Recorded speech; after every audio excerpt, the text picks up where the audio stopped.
Hello, everyone. I'm Jim Garrison. I want to welcome you to this session of Humanity Rising.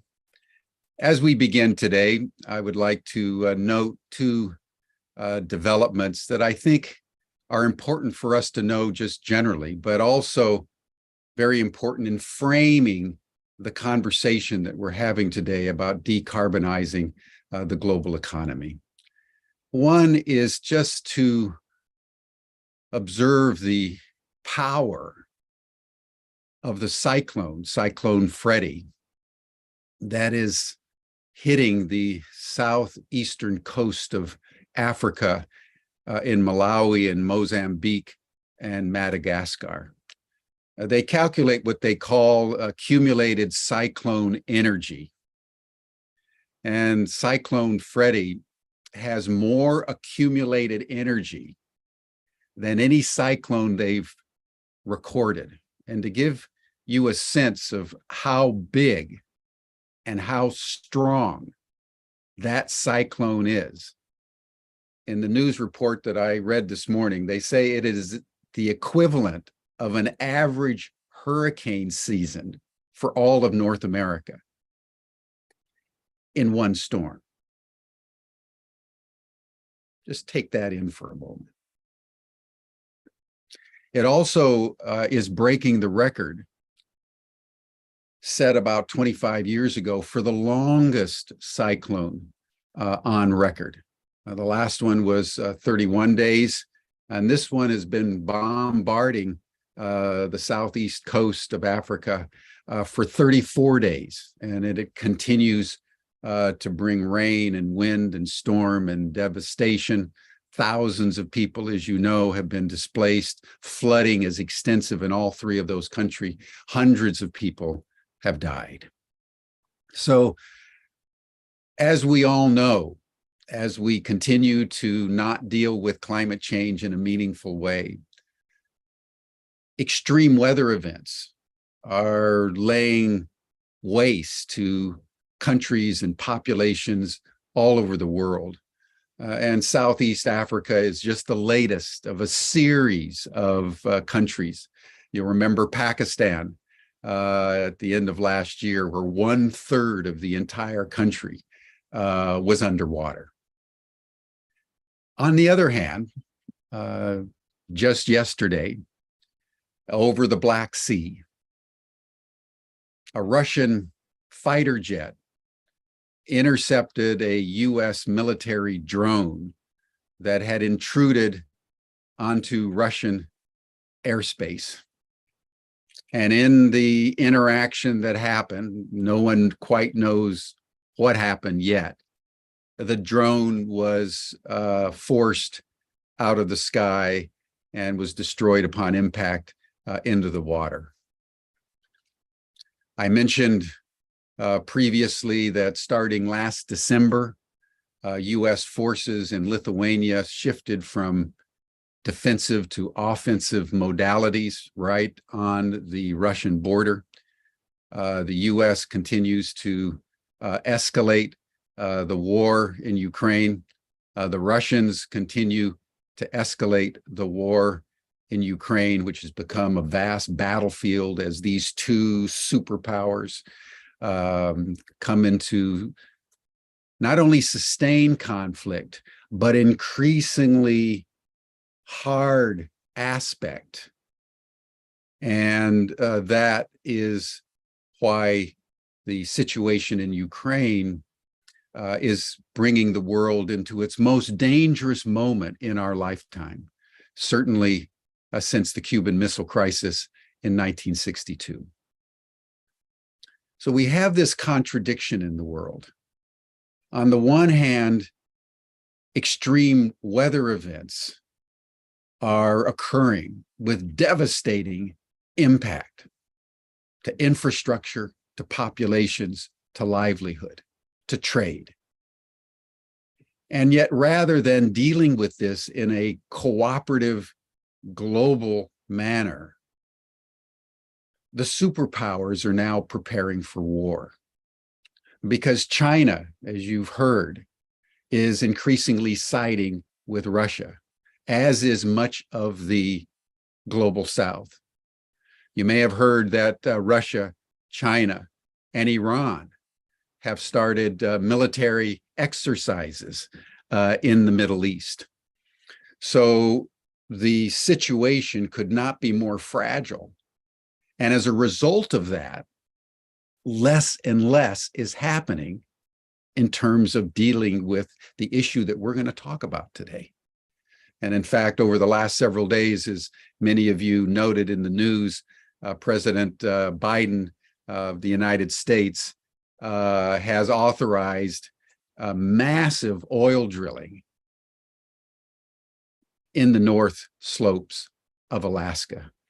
And one of the rationales provided by the White House, who came into office 2 years ago promising not to do that, is the war in Ukraine and the need for what they call energy independence on the part of the United States. So it's in this thicket that we all are navigating, seeking to understand more deeply how we move forward, not only in terms of understanding the complexity of what's happening, but also what kinds of moves we can make to ensure that the global economy is in fact decarbonized, that in fact we do take those actions as individuals, as communities, as companies, as nations, to deal with issues that, because they require global cooperation, means that we need to stop the war immediately and turn to diplomacy before something truly tragic at a scale that will knock us to our knees takes place. Before we dive into our program, let us just pause and let us breathe together. Sometimes it's hard to take all this in. And so every session we begin by simply a coherent breathing practice. So in a moment, you'll hear the sound of a bell. When you hear the bell, just breathe in very, very slowly for about 5.5 seconds, and you'll hear another bell. And then just breathe out. We're going to take 10 breaths together, and then we'll begin our program. So thank you, everyone. Welcome to Humanity Rising. Let us breathe as one.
Thank you, everyone. It's so good to breathe together. It brings solace to my heart and joy to my soul just to know that we're in community day by day, doing everything we can both to understand the world around us and how we can come together to be inspired by people like John Montgomery, who is doing everything he can 24/7 to enable humanity, particularly in the corporate sector, with which he's most familiar, to rise to the occasion of human destiny. John Montgomery is someone that you've seen a number of times before. He's the founder of the Center for Global Consciousness that provides executive coaching for companies and CEOs around Silicon Valley and nationally and globally.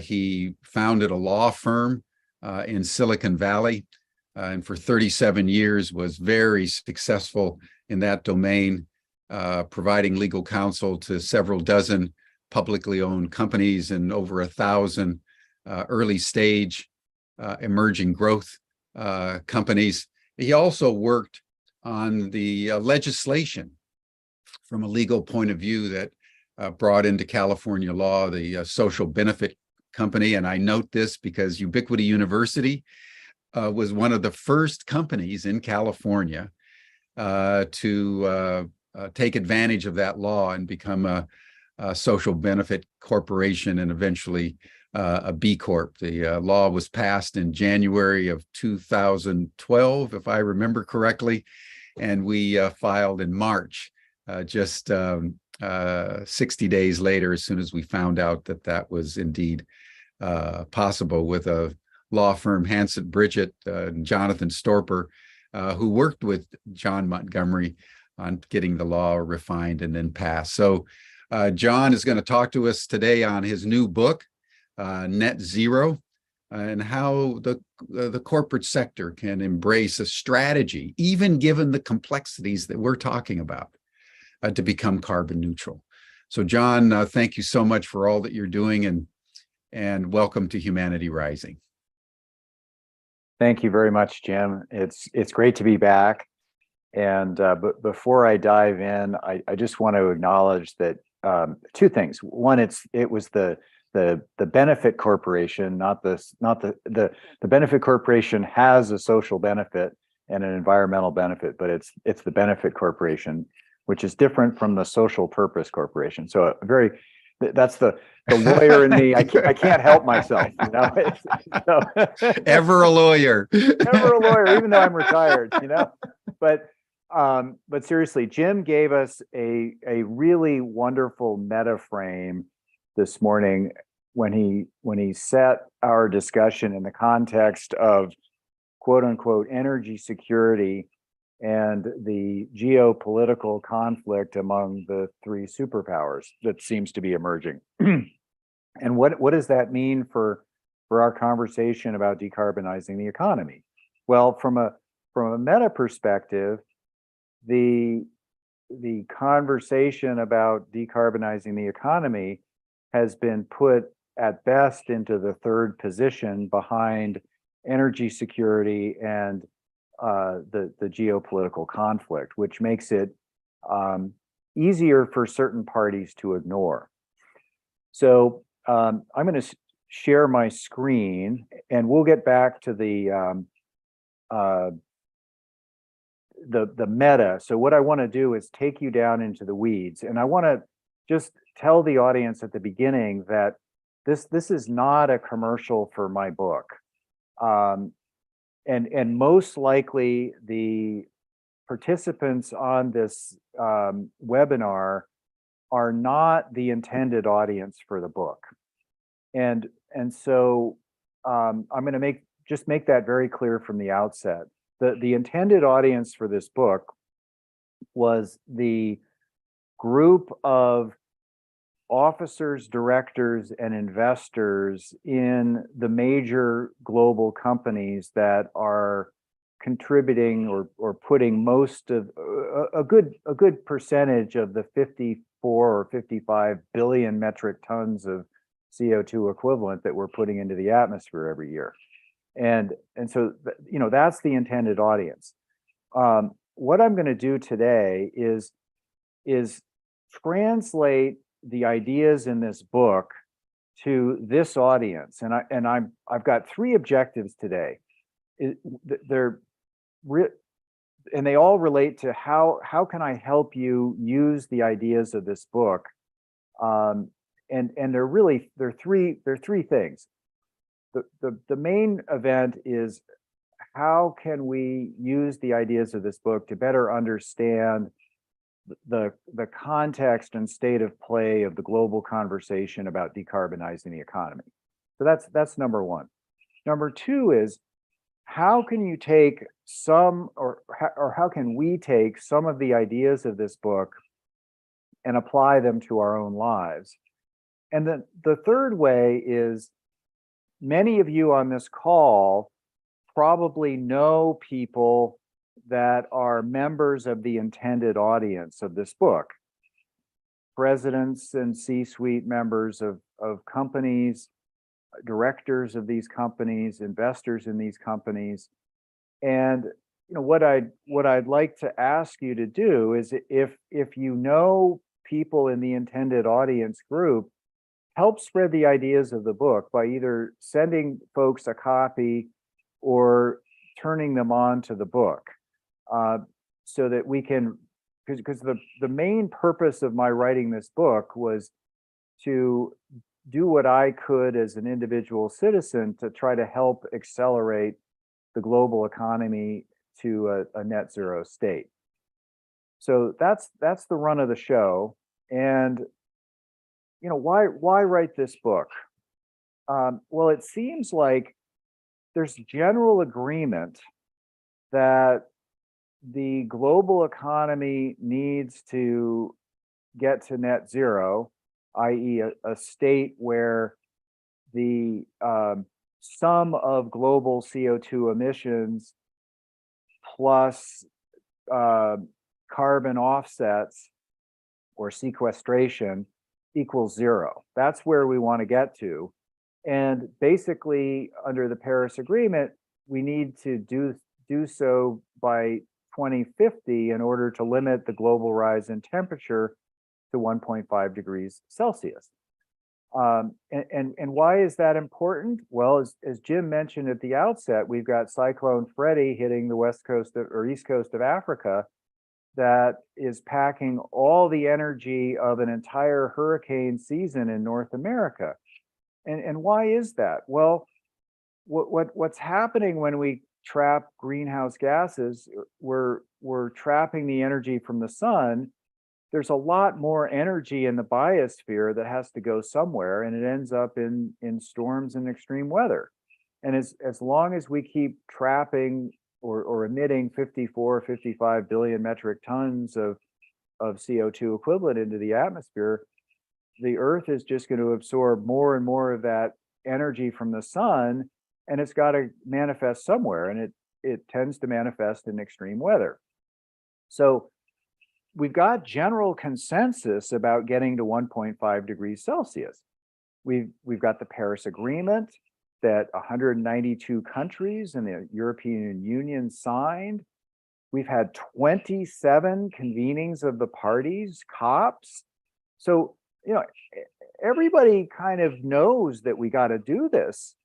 But when I started writing this book, I was not a subject matter expert about decarbonizing the economy. But what I quickly found was that there was an enormous need for somebody to write this book and put all of the ideas together in a framework, because the gap between talk and action is enormous. Less than 10% of companies have reduced their greenhouse gas emissions. And most of those that have begun to actually reduce their emissions are not doing so fast enough to be in alignment with the goals of the Paris Agreement.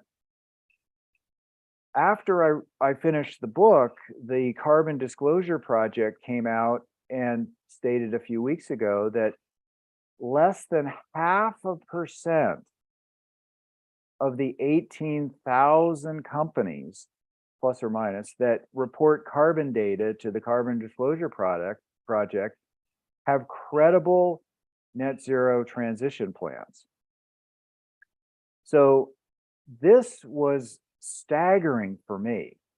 And I had an enormously difficult time writing the book because, as Jim alluded to in the introduction, I'm an ideas guy. I'm looking at, okay, how can we change the sponsoring thoughts of the global economy and civilization so that we can manifest a sustainable civilization that runs on love and trust rather than fear and greed, that's actually sustainable, that lives within the planetary boundaries and takes care of all of Earth's creatures and treats humanity as one common family sharing one common home. That's where I'm at. But as I approached doing the research for this book, I quickly discovered that the vast majority of the world is not ready for that kind of a conversation about about changing the sponsoring thoughts of civilization, because they're at square one on the conversation about getting greenhouse gases out of the economy. So in writing the book, and this will give you the sort of pedagogical frame that will go along with the meta frame that Jim gave us at the beginning, I approached this book with a basic college course research methods approach. And what do you do when you write a thesis? Well, you survey the global conversation, you determine who the heads of that conversation are, and you determine what the gap in the conversation is. And to be useful, you do your research or you write your thesis on that gap. And in this case, the gap is staggeringly huge between promises and good intentions and stating the obvious and actually doing something real about it. So I decided that my job in writing the book was quite easy because the gap was so enormous and so obvious, and somebody had to do it. And so what I'm going to do is kind of reverse engineer the book and empower this audience with its ideas so that you can look at any business and determine very quickly whether it has a credible transition plan to net zero, or whether it is just exuding a lot of blah, blah, blah, or perhaps even intentionally greenwashing. So what I'm going to try to do is quickly arm you with the elements of a credible net zero transition plan. And I'm not going to get down in the weeds of scope 1, scope 2, and scope 3 emissions. I'm just going to talk about this generally. So the first thing to look for when you're looking at a business and their net zero intention is, have they declared a net zero intention? And a lot of companies have declared a net zero intention. We're going to be net zero by 2050. Okay, well, that's great. Or some of them have declared pseudo net zero intentions. We're going to be carbon neutral. What does that mean? Well, we're buying offsets. And a lot of companies think that they can get to net zero just by buying carbon offsets. Oh, we've bought 70,000 acres of rainforest in the Amazon that's not going to get logged, and that's sequestering X million tons of carbon a year, and aren't we great? And they still continue to, put out their CO2. So first step is, does the company have declared net zero intentions? And I'd say the majority of companies nowadays probably have. Well, then you get to, has the company done a inventory of its greenhouse gas emissions? And there are three basic categories under the greenhouse gas protocol. And going back to my research methods framework, the greenhouse gas protocol is one of the heads of the global conversation, because what is the de facto standard for measuring greenhouse gas emissions? Well, it's the greenhouse gas protocol. And about 90% of entities that measure their greenhouse gas emissions use the greenhouse gas protocol. That's the standard. So, a company's direct emissions are pretty easy. Scope 1, they're pretty easy to quantify. Scope 2, also fairly easy to quantify. So a lot of companies will have inventoried, they'll have done a partial inventory of their greenhouse gas emissions. Scope 3 is where most of the greenhouse gas emissions are. So for example, if you're Exxon Mobil or if you're Ford Motor Company, about 90% plus of your greenhouse gas emissions are scope 3. Why is that? Well, scope 3 includes the emissions from customers' use of your products. So if you're an oil major and you're selling 600 million barrels of crude oil a year or whatever the number is, you're putting out a massive amount of your greenhouse gas emissions in scope 3 through your customers. And a lot of companies, when you look carefully at their sustainability reports or their impact reports or their carbon disclosure, will have reported on their scope 1 and scope 2, but not their scope 3. And some companies like Exxon Mobil have even gone so far to say that reporting their scope 3 emissions is misleading. And why is it misleading? Well, the example they gave was, if they start selling natural gas to a utility that is replacing a coal-fired power plant with a natural gas-fired power plant, the utility is emitting far less emissions burning natural gas than it did burning coal. And it's misleading because ExxonMobil is doing a good thing by overall reducing greenhouse gas emissions, because their ultimate customer is substituting natural gas for coal, but they're getting dinged because they're selling more natural gas, and therefore their greenhouse gas emissions go up. So therefore it's misleading. So companies have a lot of excuses for not reporting on scope 3 emissions. So let's get to the next point. Does a company in its net zero transition plan have science-based emissions reduction targets? And going back to my research methods framework, who are the heads of the global conversation? Well, with respect to setting emissions reductions targets, the Science-Based Targets Initiative seems to be one of the heads of the global conversation. And the Science-Based Targets Initiative seems to be emerging as the global standard for setting emissions reduction targets. And what are the components? Well, briefly, there are near-term science-based emissions reduction targets and long-term science-based emission reduction targets.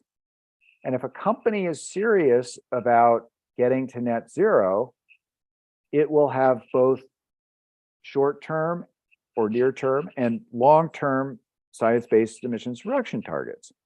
Short-term means you'll have at least a 50% reduction in greenhouse gas emissions from your operations by 2030. And at least a 90% reduction by 2050, with the remaining hard or impossible to reduce emissions offset by true carbon sequestration techniques. So that's another very important component of a net zero transition plan. So if a company has set a net zero intention, but it only has a long-term target and it doesn't have a short-term target, that's a red flag, because a lot of companies, why is that? Because 2050 is 27 years from now. And whoever is managing and running these companies on the board and the C-suite, they're going to be long gone by 2050. So it's very, very easy for a company to set an intention for something that's 27 years into the future without really having to do anything about it today. So again, if a company has net zero intentions and it has not declared near-term and long-term science-based emissions reduction targets, it's probably not serious about getting to the net zero. All right, now what are the components of a net zero transition plan? Well, my co-author and I looked at about 200 public and private companies that have set net zero intentions and are on the path to net zero. And what we identified from reverse engineering these companies were 5 what we call eco-efficiency practices that were common to any company that was serious about getting to net zero and their transition plan. And what are these practices? Well, number one, they're buying carbon-free energy, and this comes in a number of forms. The first is a power purchase agreement. A company like Applied Materials in Silicon Valley might buy under a power purchase agreement energy from a wind farm in Texas, and they will declare that they have they're running their operations on 100% sustainable energy. Well, I'm going to put a bookmark on that statement, and we'll go deeper into it in the discussion. All that's well and good, and these power purchase agreements and similar arrangements create demand for alternative carbon-free energy sources like wind and solar and hydro and possibly small-scale nuclear reactors. But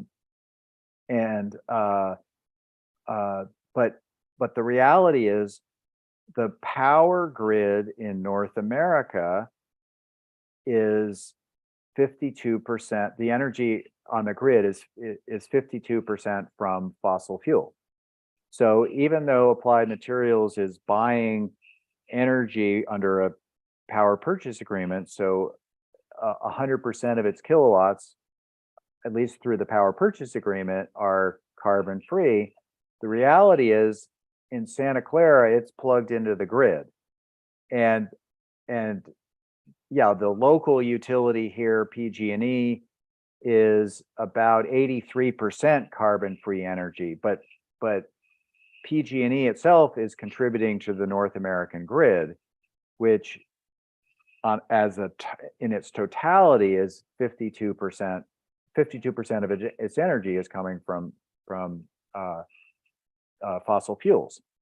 So what that introduces is the systemic complexity of this issue, and I'm going to park that, and we'll get to that in the discussion. Energy efficiency and conservation. What does this mean? Well, it's you turn the thermostat down in the summer, and instead of air conditioning your buildings to 68 degrees, you air condition them to 75. And same thing in the winter. If it instead of heating your buildings to 72, you heat them to 68.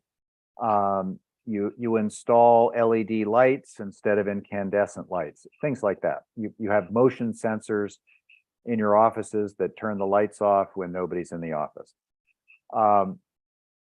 You design your buildings to be zero emissions. There's LED platinum and there's all sorts of building standards. So you can design your buildings so that they're running on carbon-free energy, and that entails often having on-site wind, on-site solar, that kind of stuff. And then you want to have a clean, carbon-free transportation fleet. This means electric vehicles, bicycles, electric. If you're a company with a campus, you have electric, go-karts that go between buildings, that sort of stuff. And then, the final one that really came up a lot during COVID was having a zero emission travel policy. Encourage people to meet virtually rather than getting on an airplane and traveling 3,000 miles for a 2-hour meeting. So these are the basic core elements of a net zero transition plan. So again, what do you want to see? You want to see carbon intention. You want to see a complete inventory of scope 1, 2, and 3 emissions. You want to see near-term and long-term science-based emissions reduction targets. And you want to see these 5 core eco-efficiency practices part of any credible net zero transition plan. There's another element that comes in here, which is, what is the company's carbon intensity, right? So what does that mean? In the book, we talk about carbon intensity as being the number of metric tons of CO2 emissions per $1 million of revenue. And what you need to know is there's a continuum, there's a spectrum. Some companies like Microsoft, which is primarily a software company or an internet company, have relatively low carbon intensity. So they might have, 11 metric tons of CO2 equivalent per $1 million of revenue. And Microsoft is one of the companies that we used as a case study in the book, because they've declared the intention to get to carbon negative by 2030 and to sequester every single ton of CO2 that the company has emitted, directly or indirectly, scope 1, 2, and 3, since its incorporation in 1975 by 2050. And Microsoft and other software companies are in a, that's relatively easy for such companies to get to net zero, and they can probably get there using these eco-efficiency practices. On the other end of the spectrum, you have, utility companies, oil companies, automobile manufacturers. These companies have very high carbon intensity, and they might have, a utility company might have 4,000 tons of CO2 emissions per $1 million of revenue. Now, why is this significant? Well, 21 countries already have some form of carbon tax.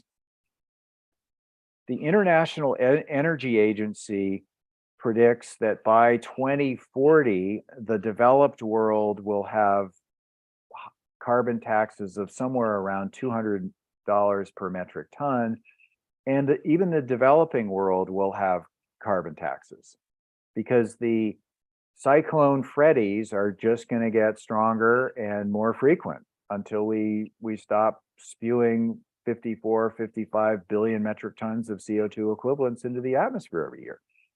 So there's a sense that things will get so urgent at some point that we will have carbon taxes. And if you're, a company like Duke Power that has a carbon intensity of about 4,000 metric tons of CO2e per $1 million of revenue, and all of a sudden there's $100 a ton carbon tax, it doesn't take a rocket scientist to figure out that all of a sudden that company is not profitable anymore. They're underwater.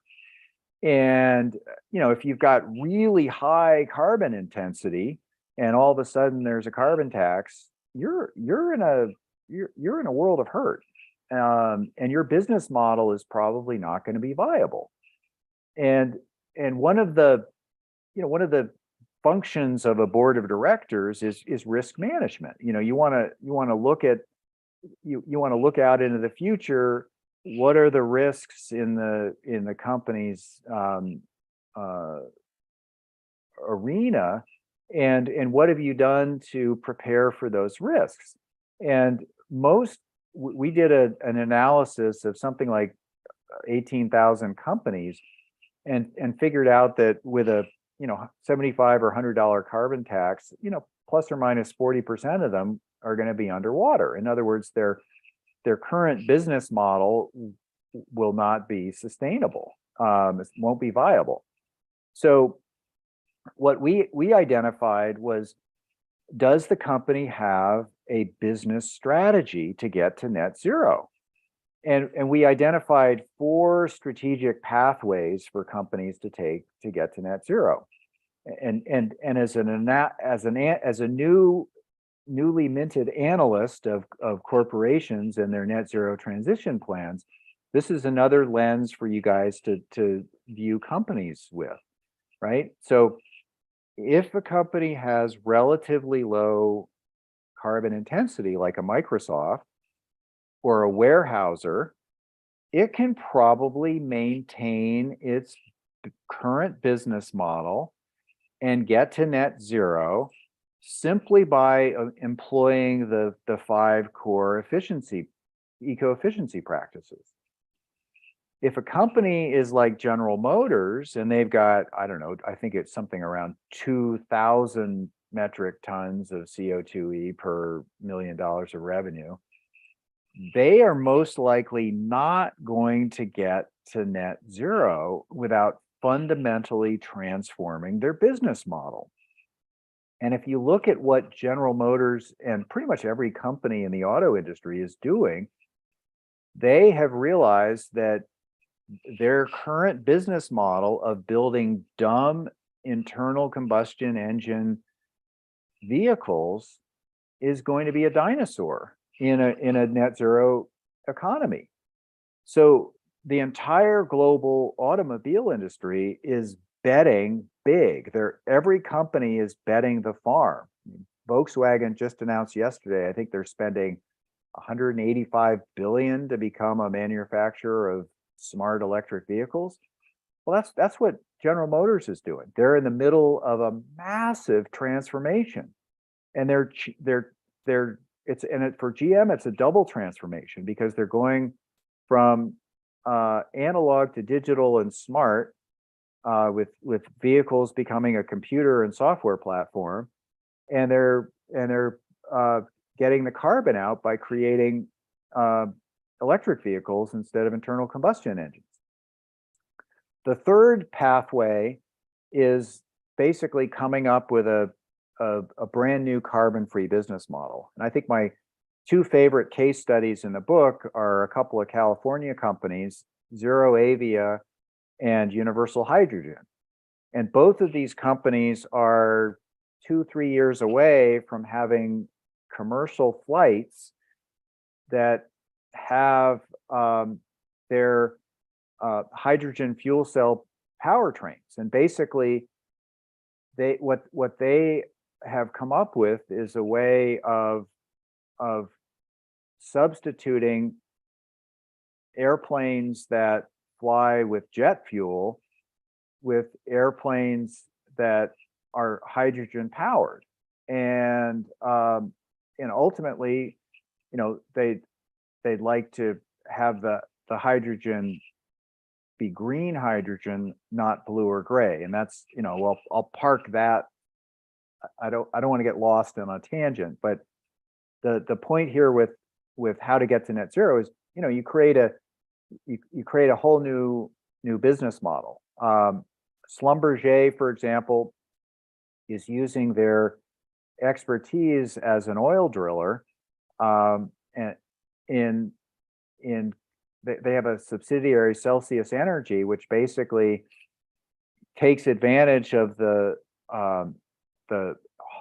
hot core of the earth. And what they found is if you drill down about 200 meters, you can stick the equivalent of a heat pump down there and basically use the geothermal energy to heat buildings. And you put the heat exchanger in the basement, and you can reduce the dependency on fossil fuel heating, by 90 or 100%. So new business models that are carbon free from the get-go. And then the final pathway, and we only found one example of this, is transforming an entire industry. And that's essentially what Tesla did. Tesla has become the global leader in electric vehicles, and basically has led the entire automobile industry into into a carbon-free model. So those are the four pathways. And the point is, for you guys, is does the transition plan have a strategy? Is there a declared strategy of how the company is actually going to get to net zero? I mean, it's great to have an intention, but especially for companies that have high carbon intensity, if there's not a declared strategy of how they're going to get there, they're probably not serious. So no, I'm sorry, I forgot to take these logos out. So I'm going to go back to the previous slide here. So that's my first objective today, was to turn all of you into analysts so that you can analyze a company and determine whether or not they're serious about their net zero intentions. And where do you look? A lot of companies, a lot of the best companies have publicly available, you can get them online, sustainability reports, impact reports, environmental reports that are published separately from their annual report and proxy statement. And some of these companies take great pride in what they're doing, and there are plenty of examples of really good disclosure about a company's net zero there's some really good net zero transition plans, and then there's some ones that, armed with this basic analytical toolkit, you can tell whether they're serious or not. But before I get into the second objective of this talk, in terms of how can we use some of these ideas to create our own net zero transition plans, one of the things I really tried to do in writing the book was emulate the principles of Theory U. I really tried to create a safe, loving container for the reader so that the reader could digest all of these ideas without getting defensive, without getting turned off, without feeling attacked or threatened. So I wrote the book without blame or judgment. And that was quite difficult to do when using ExxonMobil, for example, as a case study, because ExxonMobil has been forced onto the net zero path by a bunch of climate activist shareholders that that got themselves elected to the board, I think last year. And, so ExxonMobil is at the very front end of its net zero journey. ExxonMobil thinks that it can get to net zero by maintaining its current business model, despite its very high carbon intensity. And I left it to the reader to decide whether ExxonMobil is dissembling or serious about its intentions, which it states it will be able to get to net zero by continuing to do what it does and sequestering lots of carbon. And as we discovered in the research, carbon sequestration technologies are nascent. They're not very robust at the moment, and we're a very, very, very long way from being able to rely or depend on carbon sequestration technologies to solve our problem, because we're simply just putting too much CO2 into the atmosphere every year for that to work in its present state.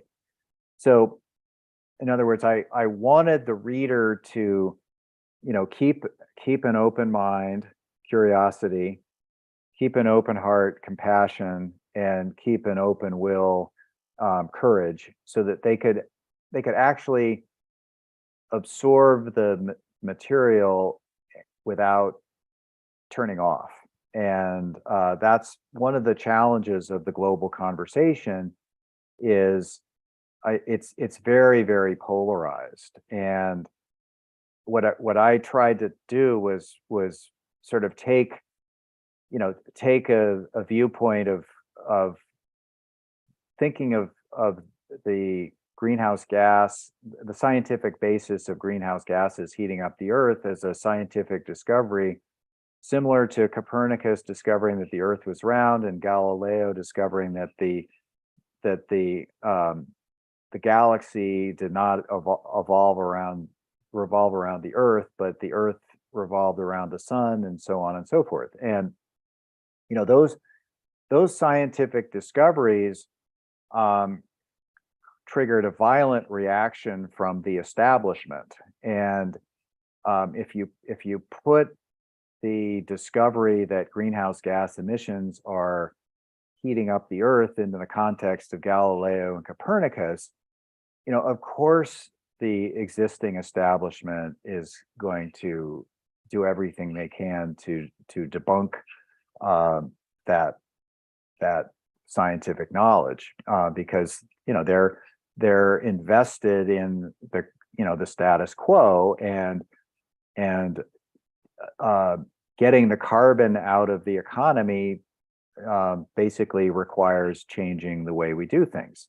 So I tried to think of things as there being a continuum. There are people that are still in denial that climate change is happening, and then they're at the other end of the extreme. There are people that have bought into it and are doing something about it.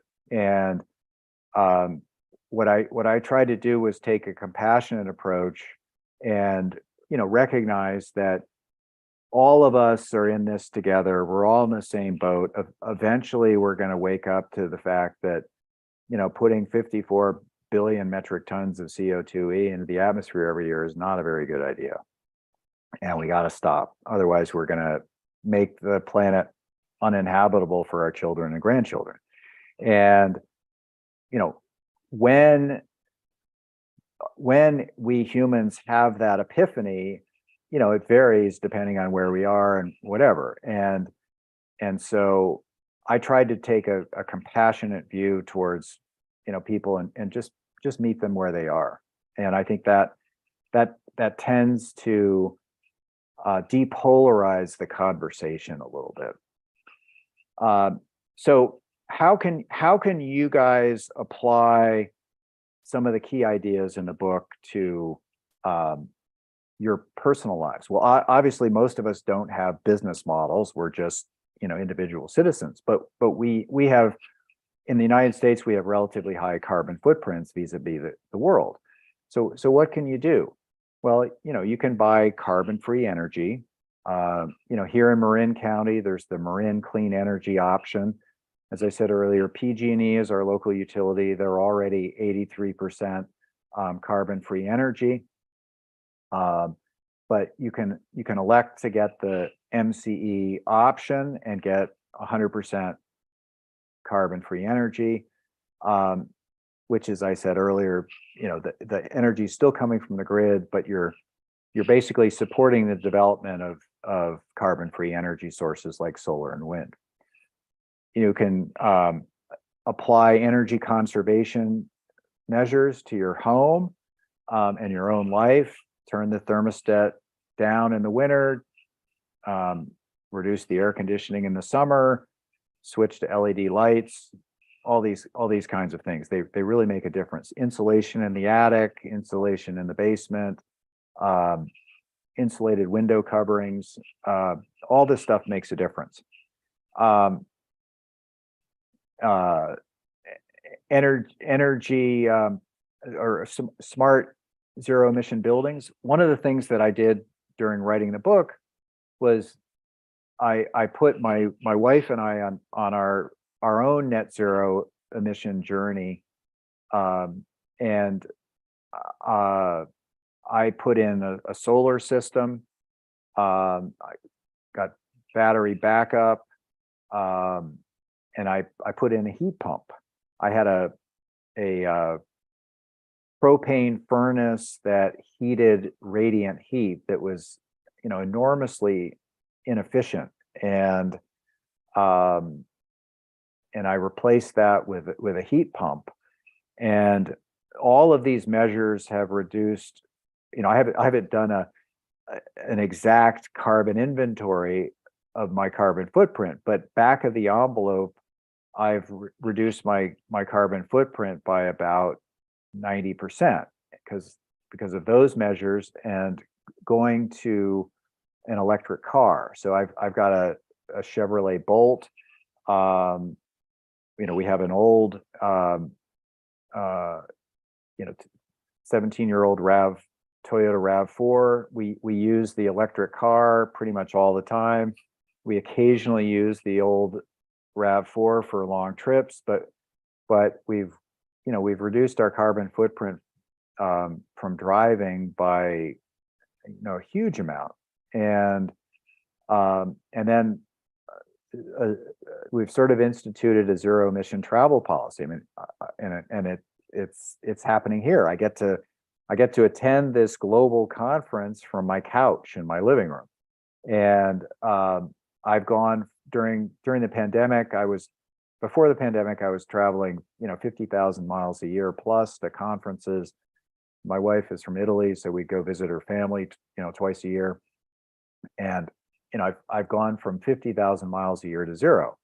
So these are the things that we can all do to reduce our own carbon footprint.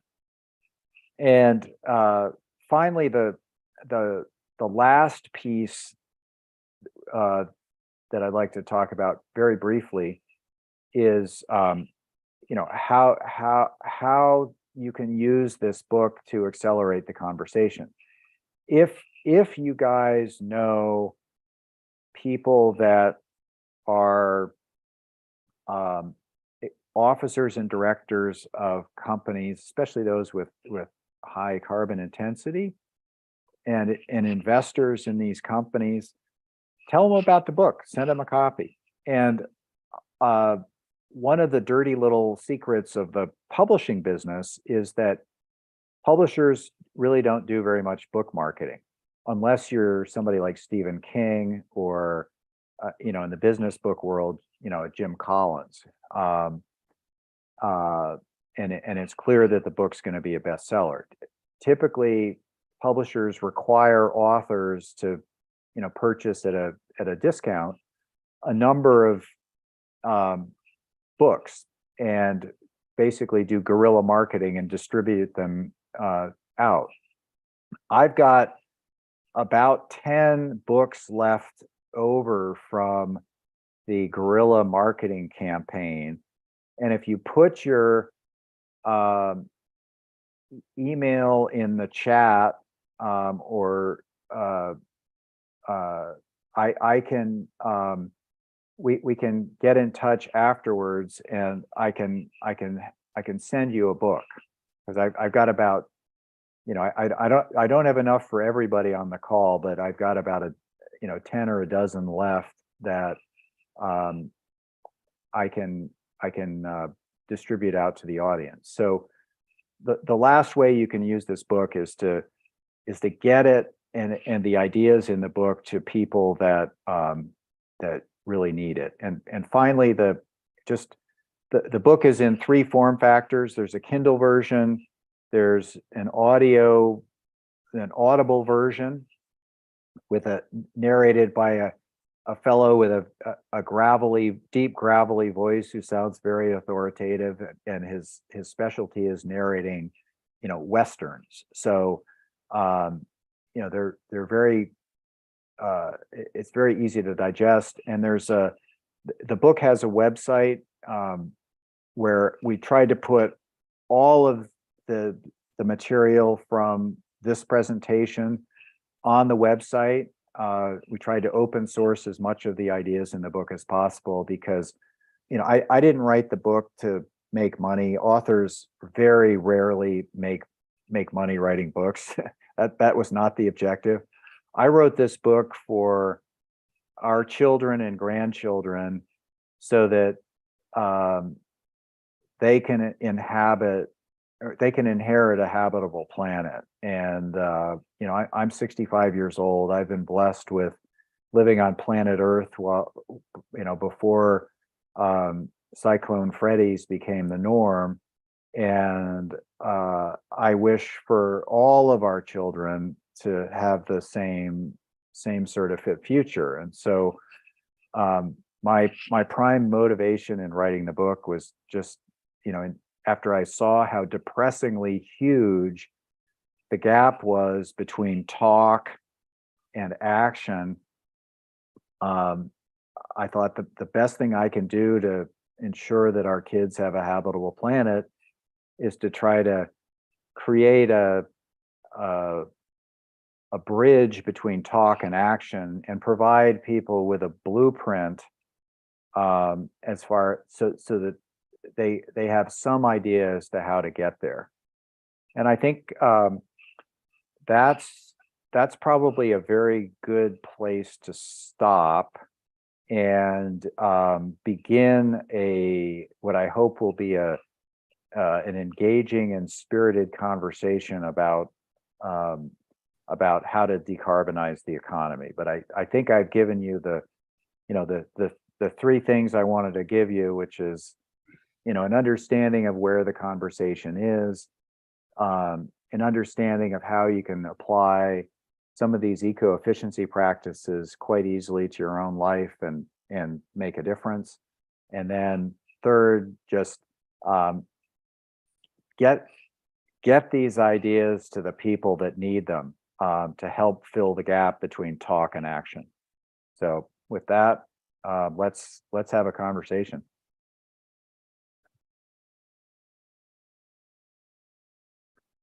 Thank you, John. Maybe you could stop the screen share. Oh yeah, thank you. Stop share. There we go. There we go. Well, first of all, thank you so much. One of the people in the chat was wondering how heavy the book was and whether it was enough to knock a CEO on the head. Well, it's you get to wake them up. Well, what I'm hoping, Jim Anderson of Interface Carpets, I think his niece back in the early 90s dropped a copy of Paul Hawkins' first book on his chair in his office, and he read it and he wept, because he realized that his baby, this company that he had lovingly built, was contributing to killing the planet. Yeah. And, Interface has gone on to really completely change how it's doing things. It wants to get to net zero and so on and so forth. But he called that his spear in the chest moment. And Mm. that's really what I'm hoping this book will do, is really lay it out in a non-judgmental way, so that people can really see that we all need to take responsibility for our home. Yeah, for sure. Now, there was also a question about how we access the book to distribute it, and whether there's an audio version. Yes, there's a Kindle version. It's complicated. I've learned that publishers have their own audio version, or ebook version. Right. But it's a proprietary system, and they use it to, show independent booksellers, and that's, so it's not readily available. So the best electronic book apparently is on the Kindle, and Amazon also has an Audible version it's about 11 hours long apparently. Yeah, Cherry Stover just saying that Amazon lists it as Audible. Yeah. So thank you for that, Cherry. And let's kind of start at the beginning. There's been a number of comments, starting with your assertion, which is rather startling, given 30 or 40 years of environmental education, that less than 1% of the companies out there that are registered with the sustainability index, I forget the name, Carbon Disclosure Project. Yeah. The Carbon Disclosure Project, are actually taking the necessary steps, short term and medium term, to do anything about it, because it's like a trap. They commit to 2050 and assume that somebody else is actually going to do the. Now when you're there and you're so respected in Silicon Valley, and you come into these C-suites as a peer, when you talk to people like that, what's the logic that they are employing kind of internally to both commit, but also to ensure that it's not going to happen on their watch? Well, there's, it's the kick the can phenomenon. It's like, it's very easy, as I said, to commit to something 27 years down the road. Yeah. And this is true of the C-suite as well as the board of directors. According to the National Association of Corporate Directors, the average age of a director of our public companies is something like 63 years old. And so if you're a 63-year-old person and you're on a board of directors, you're thinking about retirement. You're thinking about, you're not thinking 27. Most of them aren't thinking 27 years out. Yeah. And so, in order to, if you're really serious, and I didn't get into this in our conversation, but if you're really serious about getting to net zero, you need to have almost a parallel governance structure, because, this is a 27-year project. And how are you going to ensure that the company stays on track as CEOs turn over, as the board turns over? And most companies haven't thought this through. The long term in corporate America is a 3 to 5 year horizon, and so most companies are focused on next quarter's results, because that's where Wall Street is. And so, excuse me. And so that's one of the challenges in getting to net zero, is people just aren't trained in thinking that long term. And the other thing that that comes up, and I didn't want to get into this in our discussion, but you quickly get into higher orders of systems thinking. It's very, very complex, because if you want to get the carbon out, that means you got to get the carbon out of your suppliers and your vendors. And that means you got to cooperate with them. That means you got to get the carbon out of how the steel is manufactured for your cars. And I mean, it gets very big very quickly.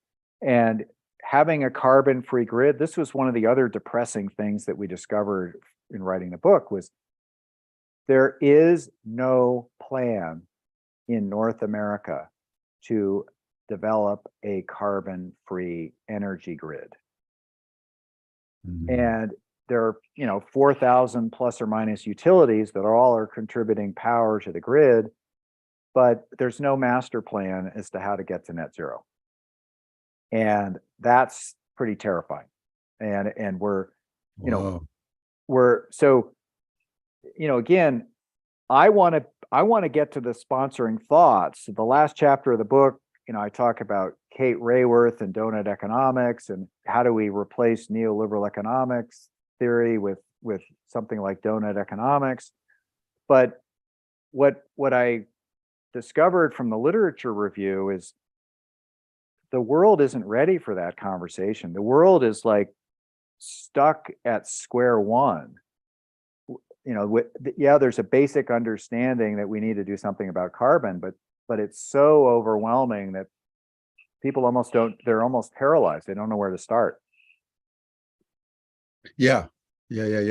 Well, to your point about the long-term view needed and sort of a parallel governance structure, I saw a documentary some time ago about Interface and how the company had a major transitional challenge after Ray Anderson passed, and the company was in financial challenges for reasons having nothing to do with its sustainability, but just the overall global economy, et cetera, and there was one moment where they almost lost track of the plot and reverted back to what was expedient, and thankfully the leadership sort of doubled down on Ray's vision and took enhanced steps.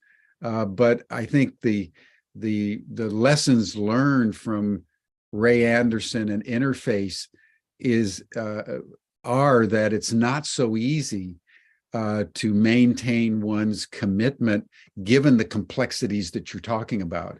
And then when one adds that the government isn't really doing anything about it, and you read in the news that Joe Biden is now authorizing more oil drilling in the Alaska North Slope, what is a CEO really to do who has the fiduciary responsibilities for profit next quarter on Wall Street, or he gets hammered in his stock price and his viability as a CEO?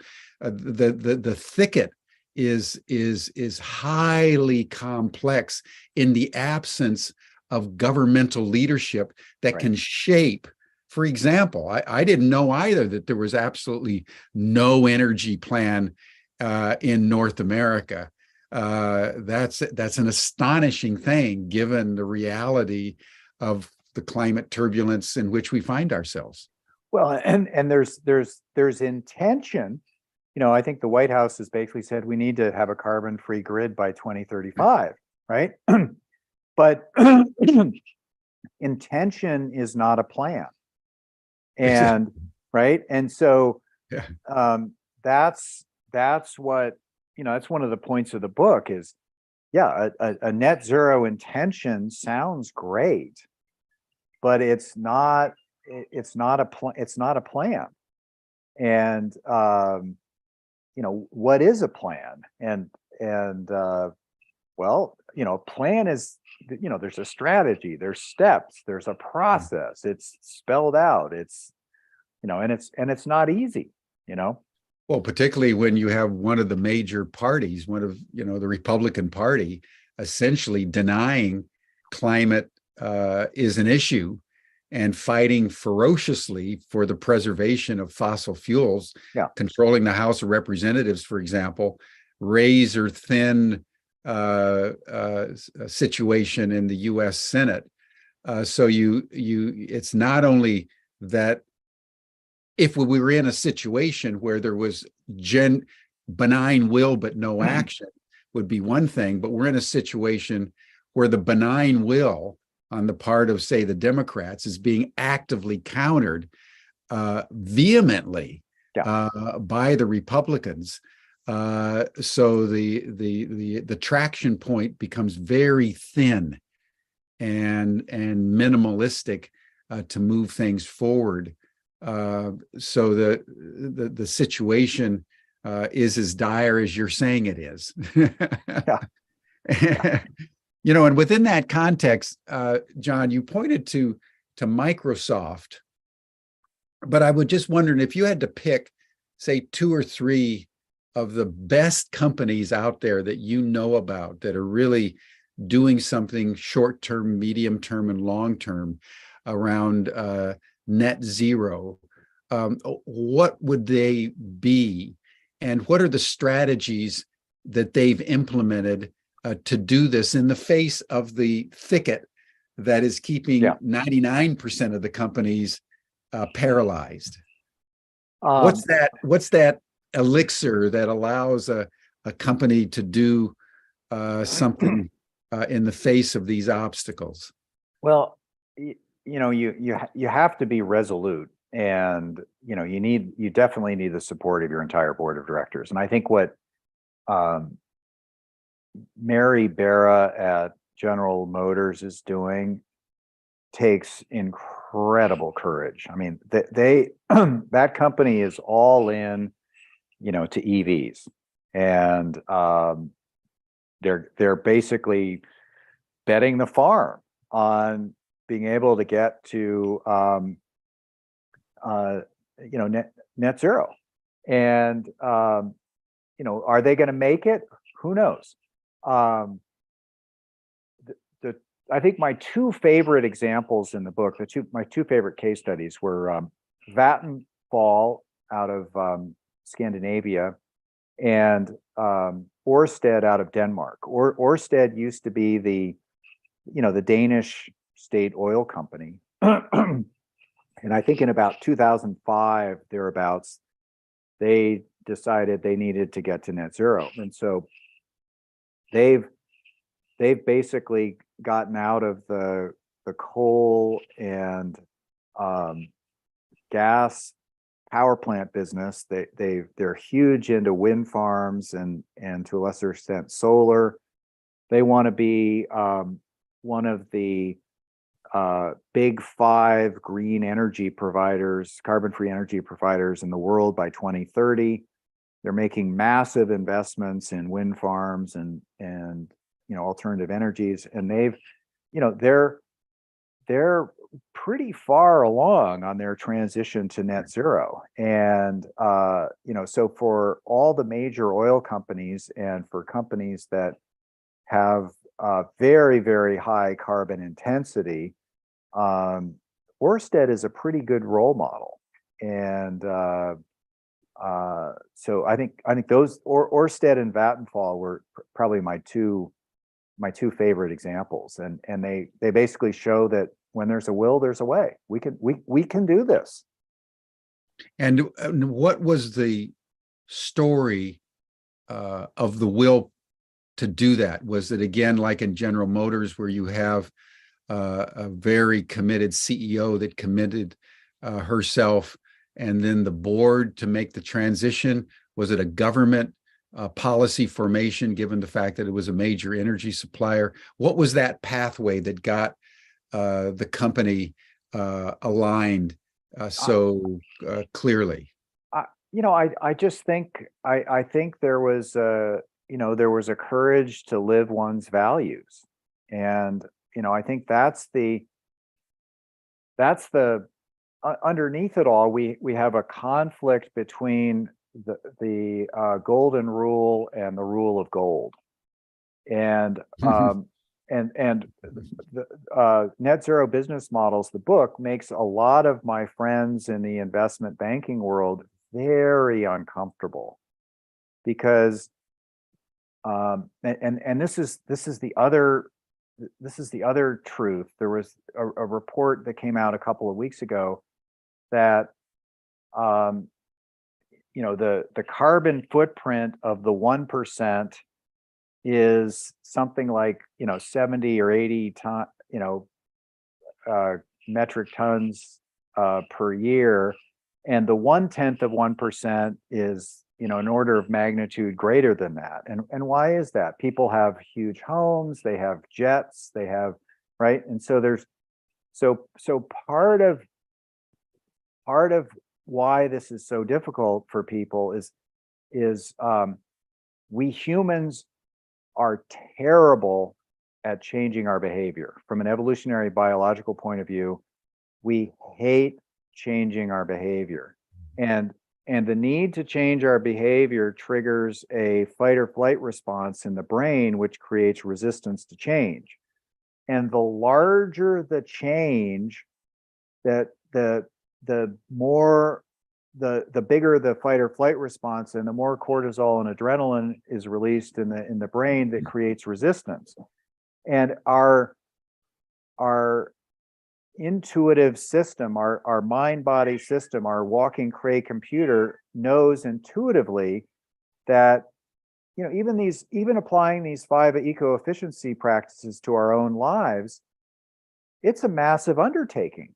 And I know, because I wanted to do an electric car for several years, and it just, I had to overcome the resistance of like, yeah, I know this is good for me and I know I need to do it, but which car, and what about the charger, and what's, and I had to overcome that. And when you're thinking about a company, where do you begin? It's overwhelming. And of course people don't want to do it. And they sort of shrug their shoulders and go, hey, I got to maximize profit for shareholders. I'm living by the rule of gold. I'm not living by the golden rule.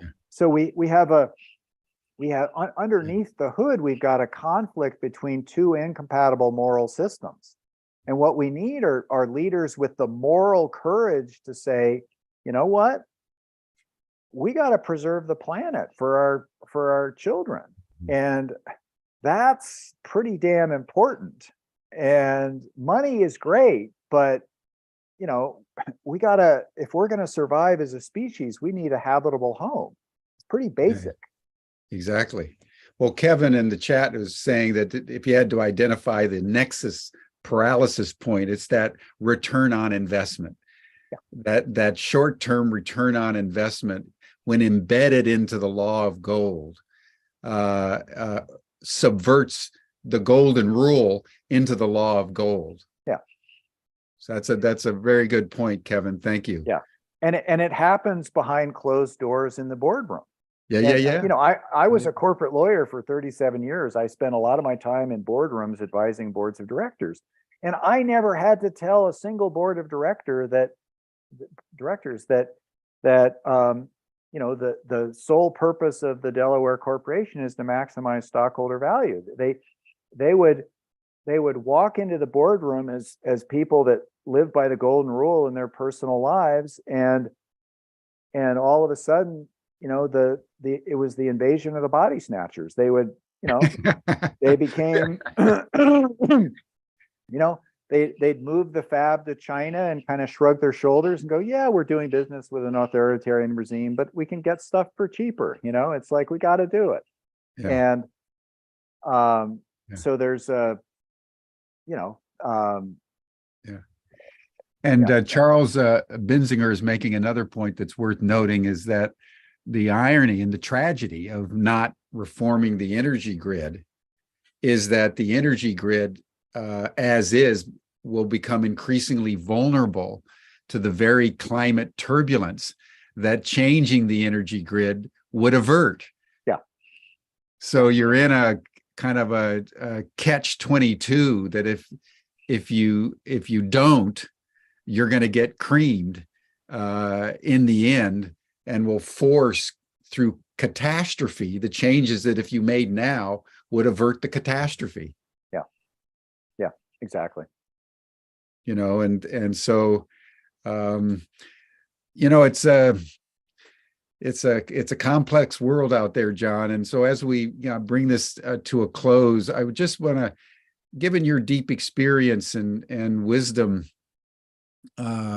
garnered over decades now, what would be some closing advice you would give to most of the people in the Humanity Rising global community that are doing everything they can, but mostly personally? And in terms of their communities, in terms of many of us are involved in nonprofits and we're doing good work in the world. So in some ways you're speaking to the converted, but just talk to us as we close about anything that you would like to share, any admonitions or pointers or to-dos that we could take from this conversation. Well, I decided in my personal life to live in the net zero economy now, and to live, and net zero is just a stepping stone, right? And that's the other thing that's obvious to me anyway, was that net zero is just step one. We need to ultimately get to a regenerative economy that throws out the sponsoring thoughts of neoliberal economics and replaces them with something like Kate Raworth's donut economics, where we create a civilization that lives within the planetary boundaries of the biosphere and provides a basic standard of living for every human. And we create a sustainable civilization that's based on love and respect for the planet, for each other, and for all creatures of the biosphere. And that's the world that I wish to live in. And I just decided in writing this book that that's where I'm going to abide. And I think my guess is most of the audience of Humanity Rising is already living there. And the more of us that can live there and be an example, and because ultimately we need to create a civilization that's based on love rather than fear. And that's our best hope. Yeah. Well, thank you, John. That's what enables humanity to rise, which is what we focus on day in and day out. We like to look at the crisis, but always within the framework of what's the opportunity. And you've really enabled us to look at both today. So I thank you. And I think one thing that we can all do, everyone, is order John's book, Net Zero, with a view of, giving it to someone that is in a corporate board or corporate executive position. So at least they have the benefit of a point of view from someone deeply seasoned, both in the corporate sector, but also in how the corporate sector can thrive and be profitable by doing the most important thing in the world, and that is getting to net zero. So that's something that we can all do, and it's not a lot, but it's a little. And when a lot of people do a little, it's a lot. It's a lot. Exactly. So thank you so much, John. That'll bring our session to a close. You're all welcome to the after session chat. You'll see the link that Stan has put up in the chat box. And then we'll see you all tomorrow. And tomorrow, we're going to journey to France. And we're going to go to the sacred site of Chartres and talk about the pilgrimage that every year Ubiquity University and its Wisdom School make to that sacred place of the feminine.